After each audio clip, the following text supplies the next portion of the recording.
Hello, everybody. My name is Jake. Welcome back to the Seriously Business Podcast. After our 1 week off, we are at our final 3 episodes of the season. And if you remember last time we were here, we talked about, well, the last 2 episodes were like stories from the workplace. We had Jolie talk about some of her experiences. We went to the internet to get their experiences. Mm-hmm. And today, Jolie doesn't know what we're talking I about. know, I'm a little nervous. He said, "Don't prepare anything. I'm going to surprise you." So It's let's it's a see. surprise. So, for those who might be adept to the internet, and I'm sure you've heard of it, Jolie, The Reddit. internet, I have. Well, Reddit, the Oh, website yeah, I've Reddit, heard of very Reddit. well known site. There is a Reddit page called AskHR. Oh, really? That I didn't know. So, we're gonna go over the top questions in HR Oh, today. I hope I don't make a fool of myself. Okay. We're gonna go through like the top five, and I'll say who asked the question as well, like the account name. Okay. So, the random person and random name that asked. Will they be like embarrassed or upset? Probably not. I Okay. mean, I'm just we're making sure we answering their don't like get in questions. trouble. All right. I mean that they're asking the question, so I assume they wanted a I guess it's response. out But in the World Wide Web, so everybody either can see way, it. so we're Okay. gonna go over some of the top questions the day we are recording this, which is April 12th. And this Okay. will be posted, I guess, what, the 17th? No, 18th. Friday, whatever Friday is. So All right. that's what we're gonna do. Are you ready for your it's like an interrogation. I am You're ready. testing your HR Do I get chops any here. passes, or I have to answer every question? You can pass, I Okay, guess. I just if it's really, really, really bad.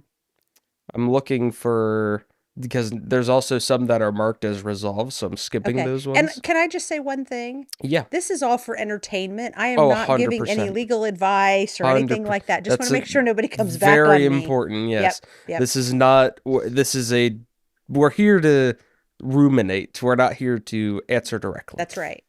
So, but I figured it'd be interesting to get an HR professional's perspective Sure. on some of these questions because most of these definitely do not get HR's attention ever because, even Well, though they it's called might. Ask They must. HR. What I find before we get started, actually, I just had this conversation with somebody on my team this week. People shop for answers. So a Mhm. lot of times they get an answer and they don't like the answer, just like your kids. And Yep. so they shop for a different answer. Yep. Okay. Well, I have the first question for you. Okay. This is from Lost MGR 2025. That's the person's name. Okay. I don't know what that means. Hmm. It's an employee relations question. Okay. The title is Texas. That's the location they're in, supposedly. Okay. And I will admit, every state has different laws. Yep, I'm not an 100%. expert on Texas, but I know a little bit. Yep. So, okay. The title is Employee Verbally Quit After Failing to Show Up for Their Shifts. Okay. And here's the description. I am the manager of a small business cell phone store. I had an employee who failed to show up for her shift for 3 consecutive days. When I called her to find out if she was wanting to stay or what her situation was, she verbally told me she quit. A few weeks later, she messages me asking if I had fired her. I don't want to jeopardize my job and don't have an HR person since we are a small business, one owner and me as the manager and 5 staff members and so forth. What do I do? This employee isn't responding via text messages when I had asked her previously about missing shifts, but now she keeps blowing my phone up about if I had fired her or not. Mm-hmm. Okay, so there's quite a bit to unpack there. This actually is not a complicated question, but it is a common question, even in big companies.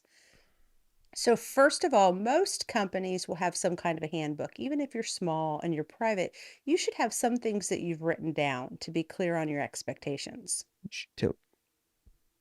I'm adjusting my mic. There we go. And so in most larger companies, you're going to have what's called a no call, no show. Usually that's 3 days. And it sounds like, in all fairness to this person who's asked the question, it sounds like she did the right thing. She called the person after a couple of days to check on the person, and the person picked up. The best advice I can always give you is when somebody verbally resigns, You acknowledge that you're accepting their resignation, and you tell them you want them to send you an email or a letter or something that Puts it in writing. memorializes that they're resigning. Mm-hmm. You give them a date to give that to you by. In that situation, I probably would have given them 24 hours. In the event I didn't get it in 24 hours, I would have drafted a letter and sent it to their home email address, or sent it to their personal email address. Mm-hmm. I would have also sent the letter to their known home address, which you should have if you've employed them. I would send that by regular U.S. Postal Service, and I would send it by certified mail. Now, it's important, and my people sometimes look at me like I'm crazy. The reason you always want to send it a couple of ways is, one, they can claim they never got the email. All you know is that it went out there, and that sometimes is a little bit shaky. The reason you want to send it by regular mail and certified mail is a lot of people, when they get certified mail, refuse to sign for it, right? You want to send it certified with signature. But if the U.S. Postal Service did not reject and bounce that back, you have 3 points of contact: an email, U.S. mail that was delivered, Mm-hmm. and a certified mail, maybe with a signature because she signed for it, or without a signature. That is great context and support in the event that she tries to file for unemployment. Mm-hmm. My guess is the reason that she's asking, did you fire her? She's trying to file for unemployment. Yeah. And so, if she's only worked for you for a short period of time, it's probably not going to hit your unemployment bank because the last 3 months don't count. There's a whole thing that we could talk about with state unemployment, but essentially it goes back on prior employers. But if she's worked for you that entire time, obviously that's going to hit your unemployment bank, and that changes your experience rating, which means your unemployment insurance will go up to the state. And that's why even I don't want people to get unemployment who shouldn't get unemployment. If you quit or you got fired for some gross negligence, you shouldn't get unemployment. That's not Yeah. what employment is for. And so that's how I think the best approach is to do it. Now, he's kind of missed those windows, right? Yeah. So what I would suggest that he does, and she's not going to respond via text, and you're not really going to be able to submit texts in any kind of a consistent way. I mean, you can talk about it when you go to the unemployment hearing, but it probably won't hold much ground. Is I would now write a letter that says, as of this day, when I called you to check on why you hadn't come in for 3 days, you verbally resigned. This is my acknowledgement of your verbal resignation on that date. I've been trying to contact you. You haven't been responding, because you want to explain why the letter is late. And that's what I would do. And that's why she's pushing you to say, have you fired me? Because she's wanting to get unemployment. Mm-hmm. In my opinion. Well, not so sure, here's the twist for this episode. okay. I'm comparing your response to what other people responded on this Reddit thread. Oh, to show that I'm wrong. Okay, go ahead. Well, to show what.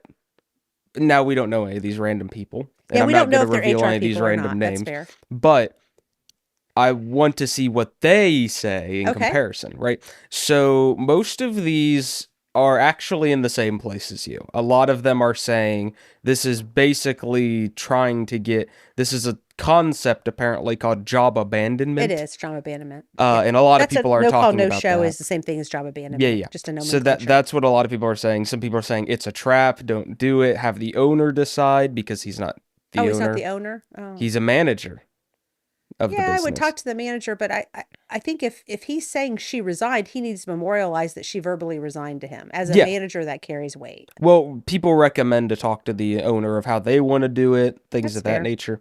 The top one is interesting.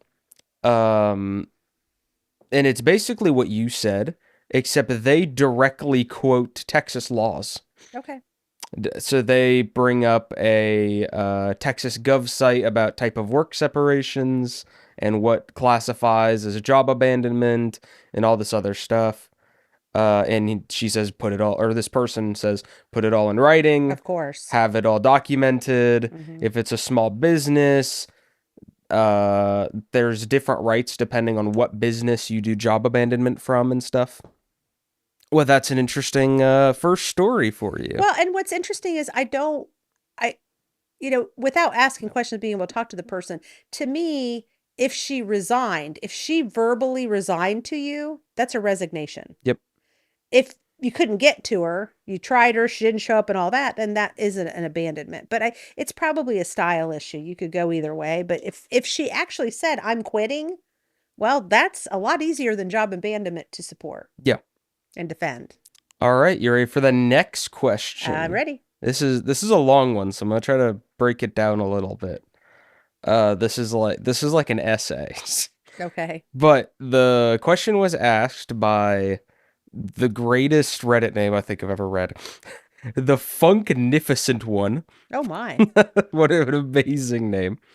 It's also a question about employee relations, although I wouldn't call this employee relations, but that I guess they don't have any other tags similar. Uh, the question is titled Questions about Retaliation and Discrimination. Hmm. I've kind of gone through it a little bit. I'll read the first paragraph and then I will kind of summarize from there to simplify it a little bit. Okay. But the question is, or at least it starts as, so this is kind of a long one, but bear with me. Last summer, some employees and I tried to start a union at work because of the conditions of our job were horrible. Or whatever. This is in Pennsylvania as well, Okay. just to point out. Heavy union in Pennsylvania. Yes. Pro labor. We had 2 meetings with the union we decided to go with, and we're starting to get the word around work. At the time, I was in charge of my department, but I didn't have the title, and I just did the job every day. So they were in charge of the department, but they didn't have an official title or anything of that nature. To summarize, this last summer, they started doing this union because of the poor working conditions. As the election approached, a corporate representative called this individual in under supposedly false pretenses and then tried to intimidate and bribe the writer to speak out against the union they were trying to organize. They offered a unbelievably high raise, a promotion, and threatened to block future raises if they continued organizing this union. So the writer walked out and refused. After the union vote failed by 2 votes, they were removed from their position and were assigned to a more physically demanding position.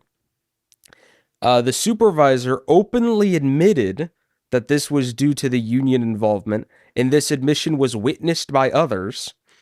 And another coworker had a similar retaliation against them.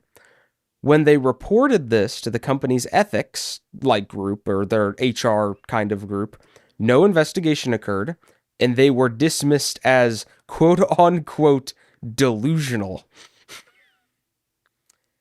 Despite requests from others for you to return, or this person to return to their former role from other coworkers, management refused.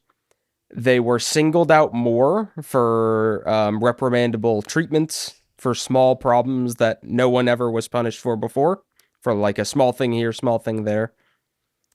And this person is questioning whether they should file a complaint with the EEOC for retaliation and discrimination for trying to put this union together. Okay. So you're going to get different answers from HR professionals based on if they're pro labor Yes. or they're not pro labor. I fundamentally have a belief that when you have an ethical organization, even though the people may not understand all of the challenges that go through, employees are best able to represent their needs and leadership is best able to address their needs without a third party. Mm-hmm. I will always believe that. When I went into HR way back in 89, I told a story. 89, yeah. I told a story about my dad and how the union saved his job. So I say that to say there are times when you need a union. Mm-hmm. There's no doubt about that. And as I've gotten older, I think some of the programming that I had when I worked in companies that, we fought off unions is changing a little bit. I still think it's best when you can go directly to the company. Yeah. However, you've got right to work states, which means you don't have to join the union, but you're still represented by the union. And then you have states that are closed shops. So I don't know where this person is, and that's not really relative. I'm just I'm kind of giving that as an introduction to my response so people understand where I'm coming from. So the first thing I'm going to say is that during a union campaign and the vote, you are not allowed to make unilateral changes. Hmm. So there's a lot there to unpack that I don't know. So if he was, I don't know how long he says he was doing this job without the title and all that, but if that was something that was relatively recent or informal or unknown by upper management, Hmm. they couldn't have changed it during the campaign and during the vote. Hmm. Even though they thought it was wrong, they couldn't have made a change because that's an unfair labor practice. Got to leave everything as is. Hmm. And having gone through a lot of these, sometimes it's hard because things are happening that shouldn't be happening, but you're stuck until you get through that. Hmm. And then you have to determine, do you fix it under the contract if the union is voted in, or do you fix it after you close the the freeze period and fix it if the union is not voted in? And so I say that to say, I don't think without more information, you can know how that all played out. Yeah. So that's one thing. The being called in and being told those things. So again, not being in the room, if that came to me as an investigation, and many times employees who lodge complaints, well, first of all, they should be told that we're looking into this and we take this seriously always. Hmm. Many times they don't know who the HR team has spoken to as part of the investigation. Now, this HR team could be the worst in the history of the world. I'm not saying that I'm not defending them. I don't know how they did it. Yeah. But I don't know that I can just accept, well, they did nothing. I don't know that they did nothing. You may not have seen what they did, or you may not have liked what the outcome was, but it is a little sad to think that they did nothing because that's not the right thing. But let's say they did nothing. Okay, then you probably need to open up another ethics call or escalate it again. I mean, if nothing is happening, you want to, I always say go at least 3 times, right? At least 3 times try to get some resolution and bring it up. I mean, this person doesn't say that they spoke directly to HR. So I don't know if they've tried every avenue that's open to them or not. If a supervisor or if a manager said that to them, that is unacceptable. Hmm. Um, Retaliation because someone was trying to organize a union happens a lot. I'm not so naive that I don't understand that. It happens formally, it happens informally, but it's not right. It's not okay. Um, I think what's interesting is he wants to go to and open up an EEOC charge. The EEOC doesn't protect organizing activity. Yeah. That's a different group. So he's going to the wrong group. He or she probably need to spend a little bit of time talking to the folks in the union that was part of the campaign and figure out how exactly to manage that through. Hmm. Another thing that's really interesting, if they only lost by 3 votes, usually the union will challenge that. If I had lost by 3 votes as the employer, I don't like the word lose, but if it was voted in by 3 points or it was voted out by 3 points, either side has the opportunity to challenge that because Hmm. that's really close, unless it's like 6 people and that's half. I mean, Yeah. I don't know how many people we're talking about here, but um, I think the best advice I could give him, and this isn't usually the advice as an HR person I would give to my own population, but because I would say you need to bring it through the channels and we'll address it. But if he's not getting the support that he needs, I think he needs to go to the union that was part of the campaign and wasn't successful in being voted in and have a conversation about what's the right path to pursue that. It's going to be very difficult for him, unfortunately, to prove a lot of those things.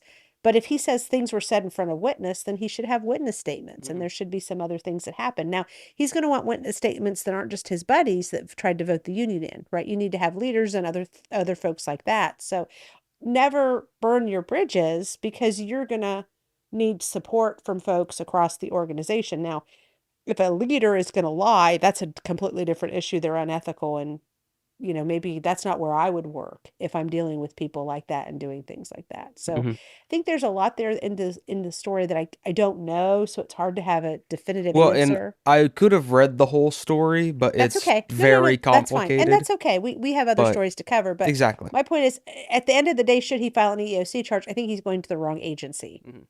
But I think there's a lot else to unpack. So here's the follow up. There's only one response to this as of the time of recording this. Yeah, it's not one I would want to respond to. Yeah, that's a very complicated one. And I don't know who this person is, but they recommend that they go to the National Labor Relations Board. That's who's over union activity. Okay, It's the NLRB. Yes. gotcha. So do you think that would be a good idea? A Well, better choice at I think least? I would try to talk to the union first Okay, because interesting. they were there to represent you. They can help grease those skids before you go to the NLRB because you're one of millions of people. Hmm. Get some sponsorship, get some support if you truly believe that's happened. Does he Interesting. say, I know I don't want you to read all of it, but does Yeah, he say in there at any point in time that he talked to the folks that were in the union? That would have been the first place that I I would have don't gone. know. I don't recall him saying Okay. that. Because they were there to help him. And even if the union didn't get voted in, they're still going to be very interested. I'm shocked that they didn't challenge, but they're going to be very interested in making sure none of those individuals were treated unlawfully. And if what he describes is true, that's unlawful. Yeah, he did not go back to And the. At it's least he didn't write that he went back to the yeah, it's union. it's unethical too, but in this case it's actually unlawful. Okay. Well, let's move on to another story. There's so many of these we could make a series out of this. Yes, Okay. probably. If This people like one it, this one you might have a little more knowledge in because this is in New Jersey. I know you've been in New I Jersey at least have been in New before. Jersey. The title, well, okay, the name is Weekly Independent 845 is the person's name. Okay. The title, and this is a shorter one. 2 weeks notice interferes with vacation and new start date for a new job. And this is what they write. They write, I have been offered a new job with the start date of May 5th, 2025. I have not yet gone through background check and 99 with this employer. At my current employer, I have a scheduled PTO from April 25th to May 2nd, 2025. I want to give my 2 weeks notice on April 15th. My manager's out the 14th, and the 2 weeks would fall during my vacation. I don't like the job I have, but I also don't want to burn bridges and leave on a sour note. I want my vacation days to be paid because this will put a dent in my budget. Not the end of the world, but a nice to have since Mm-hmm. New Jersey doesn't pay out PTO and my employer doesn't either, apparently. I don't know if that's Mm-hmm. true or not. And then they have 3 open questions at the end. So you can do this kind of structured as your answer as well. The first one is, should I just give a 1 week notice, not a 2 week notice, because I only have 1 week of working before my break? Should I push back my start date for my new job so I can get a proper 2 weeks notice? Or should I give a 2 weeks notice with working 1 week and the last day being the day my scheduled PTO ends for that 2 weeks notice? So, um, before I got the three questions, but Yep. let's talk about, do employers pay out PTO or not? In Mm-hmm. the state of New Jersey, they're not going to require that PTO is paid out unless the company has a policy that says paid time off is accrued Mm-hmm. versus paid time off is gifted. Mm-hmm. I would assume he's at a fairly decent sized employer, and there's a reason we gift it. We gift it quarterly or at the beginning of the year or whatever, because that way, if you don't take it, I don't have to pay it out. Mm-hmm. And it saves millions of dollars if you've got a large population not to pay that out. Mm-hmm. So I'm going to assume it's gifted. Best advice I could give you is I would never give 1 week's notice Mm-hmm. because it will be a burning of a bridge. Even if you're unhappy with your job, I would give 2 weeks notice. I would, going to the third question he asked, I think it is reasonable for you to explain to the people who are trying to hire you, I want to give 2 weeks notice. And because I had this week that I had already scheduled off, I'm giving up paid time off because it'll probably be unpaid. I want to give 2 weeks notice. And a good employer is going to say, well, I respect that because we would want you to give us 2 weeks notice. Mm-hmm. So the best answer to all of that is I would suggest that you talk to the new employer and see if you can push it back a week or two. If they really want you, they'll agree to it. If they say no, then you might end up burning a bridge. You're Hmm. going to have to make the decision that's in your best interest for sure. But giving a 1 week's notice is really burning a bridge. I wouldn't take that path initially. Yeah. I would say take the time off without pay, although I know that's painful, or cancel your plans. Hmm. It's, but I would not give a 1 week's notice. I don't think that ever plays out well. And again, a reasonable employer that you're going to go to is going to understand that and respect that. Now, I realize I'm pretty high in the organization. Sometimes that's not how it funnels down at the bottom. And having taken jobs myself, I felt bad about saying, you know what? The third week of my employment, I have a predetermined vacation that I've already bought tickets for. But usually, when you talk to the people about that, unless you're coming in for some high critical project, they're usually somewhat understanding. Not your first day, but I hope that helps. Okay. Well, let me read some of these responses because this had Yeah. a bunch of responses. Okay. The top response, and this is an interesting one, I think, because it just shows the type of people that use Reddit, but also shows the type Yeah. of people who use the subreddit. The top comment, which has 22 upvotes, is very high possibility that if you give notice before vacation, you will be cut loose. It's I guess I don't know what job and stuff that he's in. It's No one does. possible, They're just, that's what but they I say. I don't think that's probable would be my point because the company's only hurting themselves. Now, if you work for like a military contractor, I worked for a company once that because you might be doing black ops or you might be an engineer on a confidential project, we didn't have a choice but to cut you loose. Whatever you gave notice was your last day. Mhm. But everybody knew that. That wasn't a surprise. It was, you always knew, okay, because of the platform I work on, I don't my notice is my last day. Mm. But if he's leaving on good terms, I don't know that that's again, I'm probably coming from a very different level, but all the company does is hurt themselves. Yeah. So, The second one is kind of what you said, but this is an interesting question to ask, which is what is your current employer's PTO payout policy? yep. Because that will determine what would be the best path, at least according to a couple people, which is interesting. Well, I assumed it didn't because he said at the beginning my company doesn't pay it out, New Jersey doesn't require it. Yeah, that's But what people are but asking. yeah, if it's accrued, you'll get it Mhm. paid regardless. That's fair. Uh, the fifth or sixth highest rate, even though it has no upvotes, is basically what you said. You should ask the new employer to move your start date. This type of stuff happens all the time, at least in my experience, Hmm. that this person had. Tell them you have a planned vacation and you won't be able to start until X date. If they need someone before then, you can either give your 2 weeks and be let go immediately, as I doubt your current company will let your last day be while you're on vacation, Yeah, possibly. we won't. They may say your last day is the day before your vacation starts. Yep. Or you cannot give any notice when you quit, but that would burn a bridge. And you probably don't want to do that, is what they say. Yeah, quitting with no notice will burn a bridge. Quitting without 2 weeks' notice, if he's a professional Mhm. or at some level, will also burn a bridge. Yeah. I just never recommend it. And then other people ask more about payout policies and Hmm. yeah. One person was interesting. Yeah. Now, one person had this interesting response that there's no upvotes or any explanation, but they wrote, literally just went through this. I was asked if it was okay to take my scheduled vacation. My manager was fine with it. I profusely thanked her and started my new job on Monday. So that company apparently paid him for the PTO and whatever, Yeah. supposedly, according to his comment. I think he was lucky. Yeah. Um, I think it would be wonderful if this, and it doesn't hurt to ask. All they can say is no, but you run the risk of them letting you go Yep. quicker. Because just keep in mind there are very few places where when you give 2 weeks notice, the employer is required to either let you work those 2 weeks or pay you out those 2 weeks. Mhm. Most of the time, employers can simply say today's your last day, and then you've lost that 2 weeks of pay. Gotcha.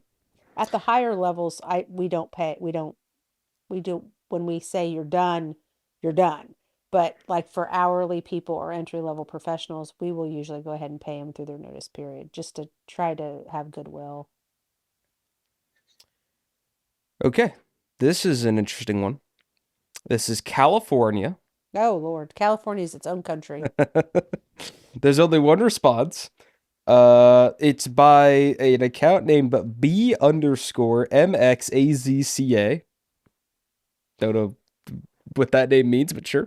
Okay. And the title is Los Angeles. Can you share what you reimburse employees for cell phone plans and internet? And then this is what they wrote. Hello, I wanted to gauge what other companies are doing when reimbursing employees for internet and cell phone use in the Los Angeles area, especially when some of the staff is on site and others work from home. I can share on the amounts I'm aware of.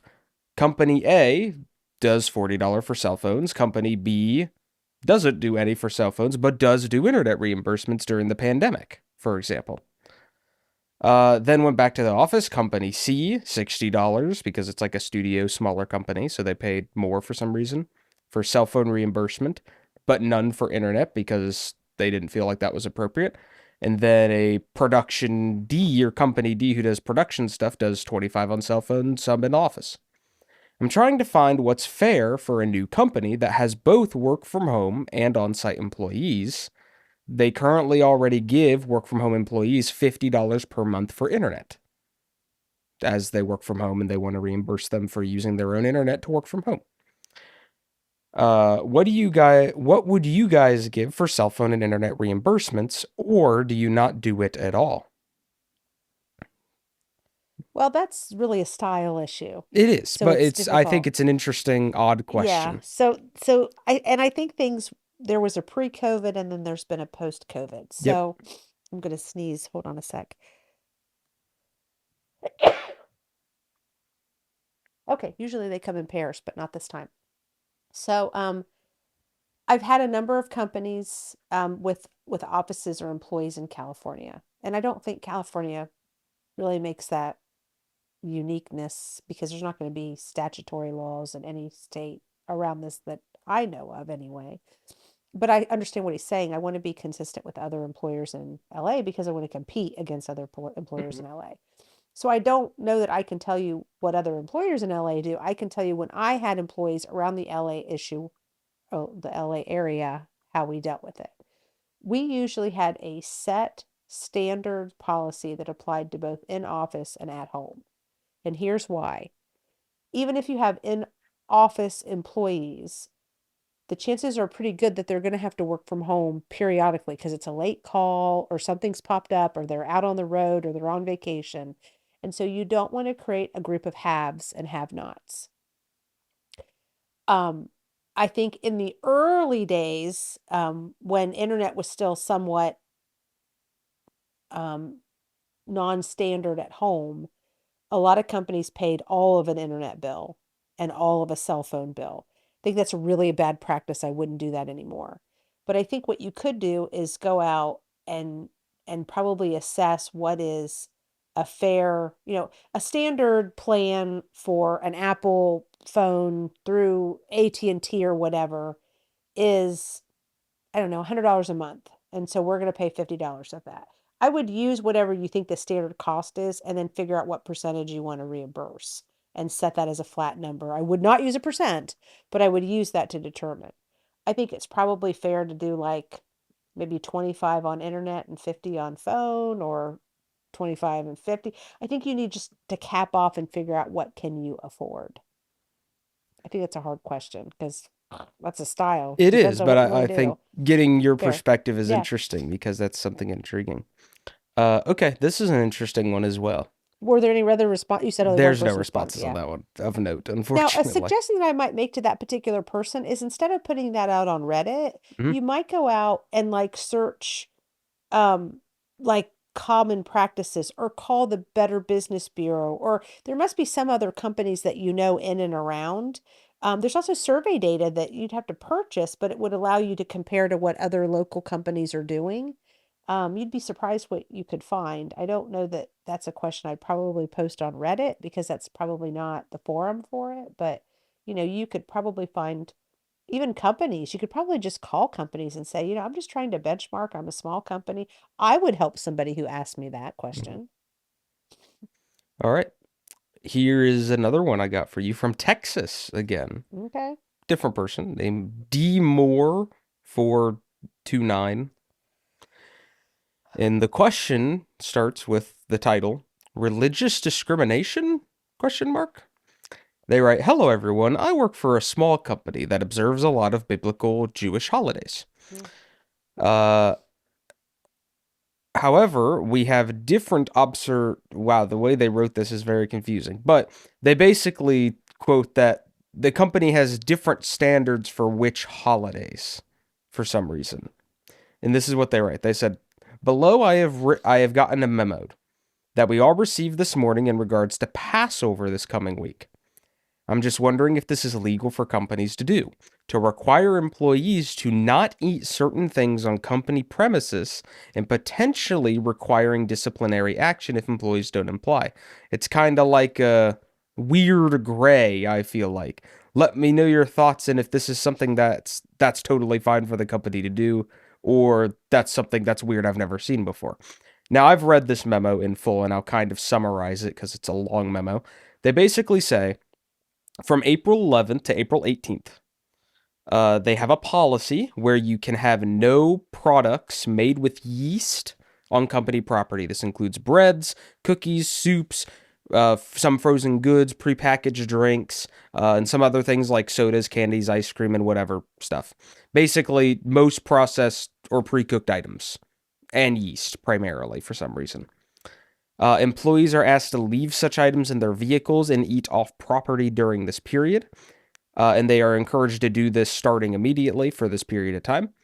The rule is tied to the period of time that people celebrate Passover and is presented as the company's observance of that holiday in this memo. That's how they at least write it.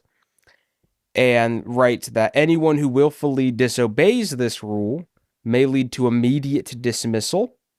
And that's it. Then they close off saying happy holiday, yada, yada, yada, yada, Okay. yada. At the beginning, did it say if it was private or public?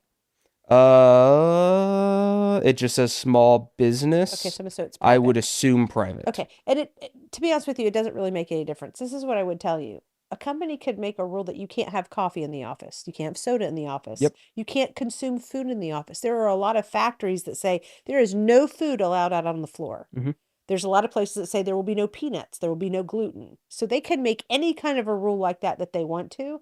I don't think that I would use a religious holiday as my reason for it, but keep in mind I've worked almost exclusively at publicly traded companies. But they can make a rule like that. That is well within their rights, even if they're public and they want to say, I don't want any food on the premises, or I don't want any chocolate on the premises, or I don't want any Pepsi, it's only Coke. Yeah, they can do that. That's not protected in any way, shape, or form. My suggestion is comply and move on with your life. I think it's an interesting question because I think what the asker here is wondering if, because they call it observance of the holiday, but is that the fact it's specifically during this holiday, is it religious discrimination? No, I think that's an intriguing question because it's like I would it's say no. dancing on the line for like common sense at least, and I Yeah, think that's I would tell you, intriguing. I don't think it's dancing on the line. I wouldn't use Really that as my reason, but no, I don't think it's dancing on the line. And let interesting. me give you some examples. Yeah. Most companies celebrate Christmas and they even call it Christmas. Mhm. There are a lot of people that aren't Christian, Yep. but we call it Christmas and we even sing Christmas carols and we give gifts and we have parties. So we have to be very careful to understand that within reason, companies can kind of celebrate any holiday they want to or no holiday at all. So I just think, and I know I sound a little defensive here, but I think this person is picking a fight they are not going to win. Mhm. Move on. Well, and that's a lot of people in the replies just say this is not religious discrimination It in any isn't. way. And a lot of people are saying that. So you're oh, there are some really funny comments on these Reddit threads. I won't say any of them because they're just mean, but like I don't it's want to like be, I wow. probably sounded mean too, but of all the things to pick on, this is not the one I'd pick. Well, one person said, and I'm not gonna say their name. It is just the comment, and all it says is "Oh my God, cry," I know. and I'm like, "Oh my gosh, man, really? This is what we're doing?" Anyway, we're gonna do one, maybe two more. Okay. We'll see how much time we have. I'm watching a stopwatch as we do this. Okay. Okay. There's a couple of interest here. This one's intriguing. Now I haven't read this one, but I read the title and I was like, oh, we got to do this if it's as interesting as the title supposes. Oregon is where this is from. The person's name is One Too Lovely, with lovely spelled incorrectly, Mm. as their name. And the title is My Company Won't Promote Me Because I'm a Woman. And here's what it says. A little context. I'm 32 years old, Hispanic. I've been with my company for 3 years, and I'm a very hard worker in a male dominated field. I was told when I got hired by a coworker that they don't promote women here. The president is a woman who also has racially discriminated against me. Other than that, management is full of white males.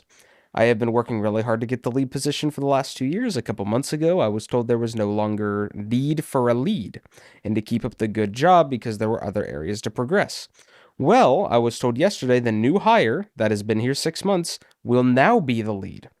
When I asked why there wasn't any post put up that they were hiring, they replied with, "You weren't considered because of your attitude."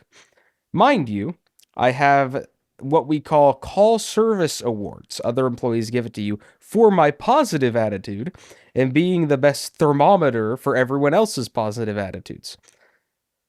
This is just one example. Another would be there is a window between me and my supervisor's office with a slight gap, and they always make sure the gap is never filled so that, in their own word, they can watch me, quote unquote.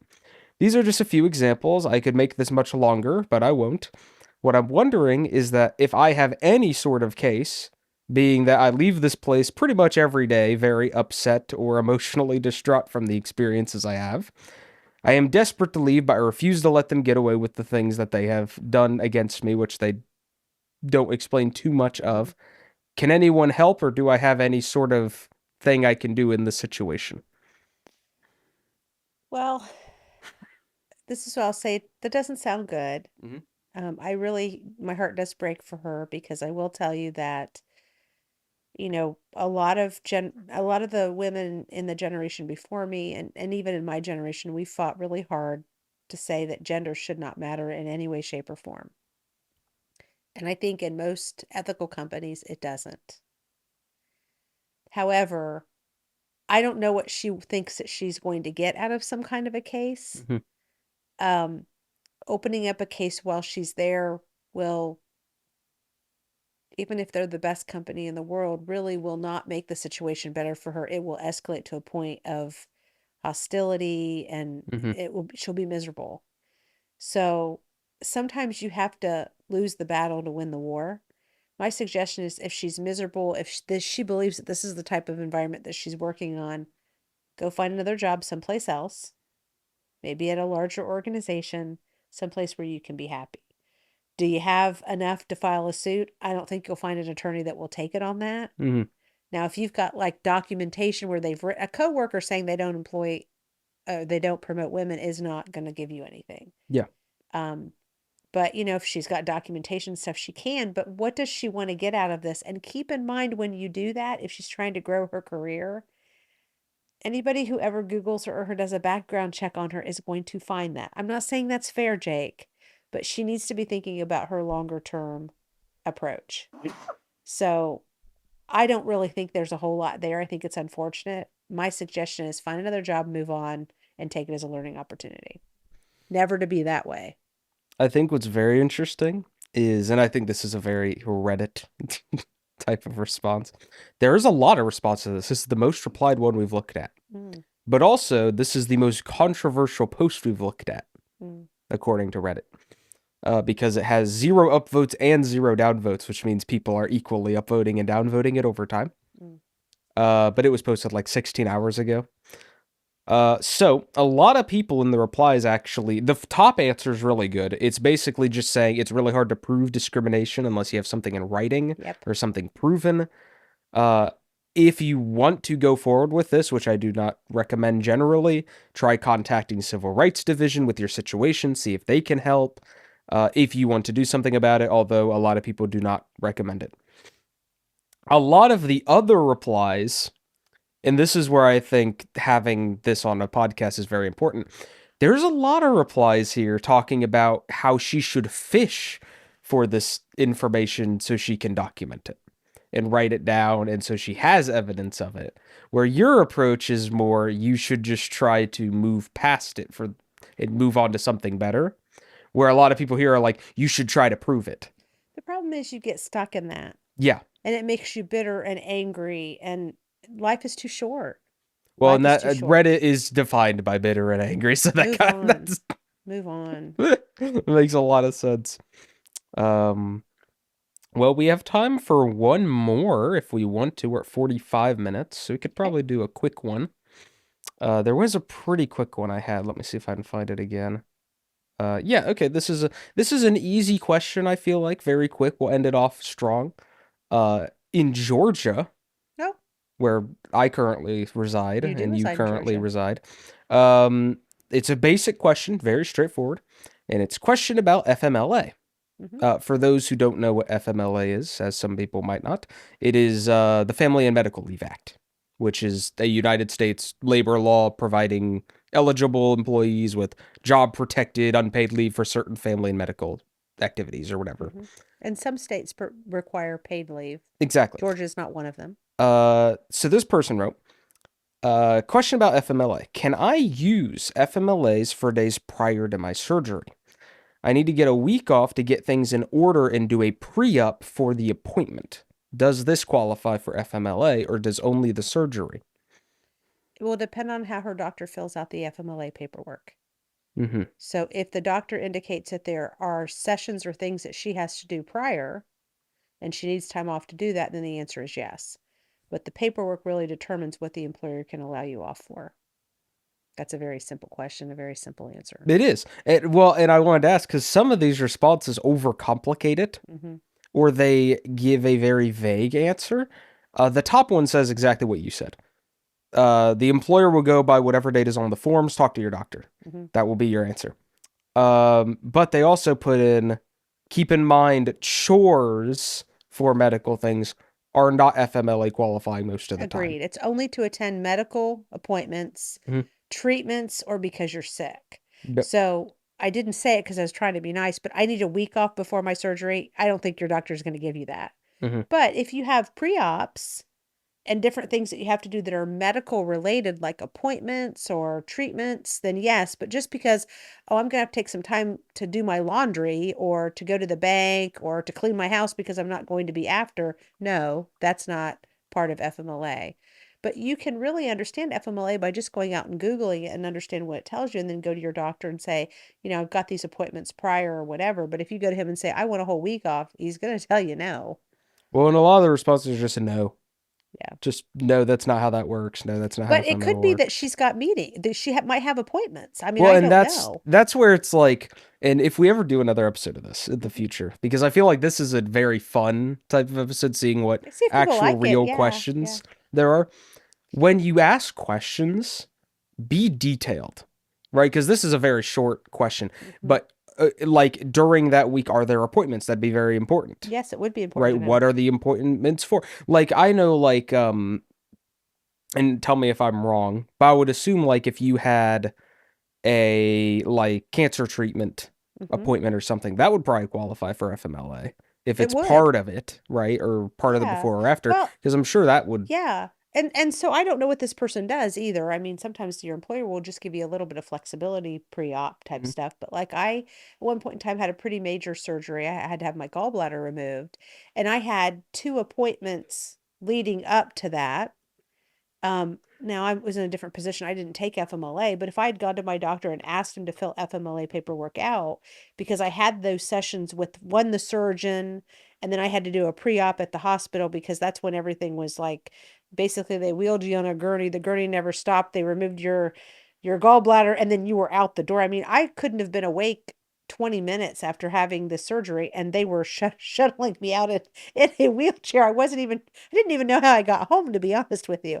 But I mean, those would have been covered by FMLA if I had needed that to protect my attendance or, whatever. But it all depends on how the doctor writes it out. But you also, I mean, if you have a chronic health issue, you can be off because you're sick. I mean, if you have, in your example, chemotherapy treatments or something, and you're sick after that, maybe you can work, a few days, but maybe, right after you're like, oh, I've got a day or two I feel really good, and then you've got a day or two that you feel really bad, or you feel really good a day or two later, right? All of that is going to be determined by how your doctor fills out the paperwork. All right. Well, that's all the questions Yep. for today's episode. I It'd be figured that was nice. a surprising Yeah, I kind of liked it, but I would activity. say it'd be nice to know if people like this. I don't know if they enjoy this or they like the crazy story. Well, it's podcast land. What do you expect? It'd be nice to know. You know, for those who might not want to tell us directly, if you rate our episodes or give us Oh, that's good. positive reception, we'll know that you like it and we'll keep Mhm. doing it. If you're watching on YouTube, liking the video would be very helpful, or I guess the audio of the episode. If you're on Apple Podcasts or Spotify, I don't know if Spotify has ratings actually. I don't know how that It works, but I doesn't. know on Apple Podcasts there are. Mm. So give us honest feedback and things like that. But we are coming to the end of the season. We have 2 more episodes after this. We have a big surprise even Jolie doesn't know for the last episode. Okay. Wow. So we'll look forward to that. But thank you all for coming this week. We will see you all next week. And then we will finish out season 1 by the end of April. So, Sounds great. all right. Thank you all for listening. I was going to say watching. Thank you all for listening to this episode of Seriously. And we will see you all next time. Bye. Bye bye.